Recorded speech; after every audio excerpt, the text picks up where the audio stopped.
Good morning বন্ধুরা, তোমরা সবাই কেমন আছো? আমাদের এখানে শীত ভালোই পড়ে গেছে। তোমাদের ওখানে কেমন শীত পড়েছে আমাকে কমেন্ট করে জানাও।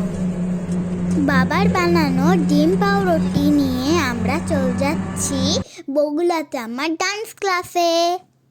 আমাদের বাড়ি থেকে বগুড়া যেতে প্রায় 1 ঘন্টা লাগে, তাই আমি টোটোয় উঠে আর বসে থাকতে পারি না একভাবে। আমি এইভাবে বসলে বাবা খুব রাগ করে, কিন্তু আমি বাবার কোনো কথা শুনি না। ডান্স ক্লাসের ভিতরের ভিডিও আর করা হয়নি। এখন আমরা চলে যাচ্ছি বাড়ির পথে। বাবা আমাকে ক্লাসে ঢুকিয়ে এখানেই বসে থাকে যতক্ষণ না আমার ক্লাসে ছুটি হয়। ঠান্ডা যেমন পড়েছে, তাই আমরা সবাই এখন চা খেতে যাব।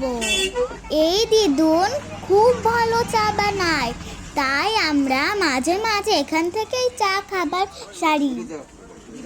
আমি যদিও চা খাই না, আমি শুধু বিস্কুট আর চিপস খাই।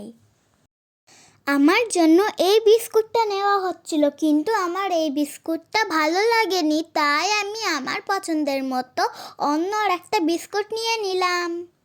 রাস্তায় দাঁড়িয়ে চা খেতে কিন্তু খুব মজা লাগে। বাবা চা খাক আর আমি চিপস খেতে খেতে বাড়ির পথে যাই। হাঁসখালি বগুড়ার পথে এই ব্রিজটা পড়ে। তোমরা সবাই কে কে এই ব্রিজটা পার হয়েছো কমেন্টে জানাও।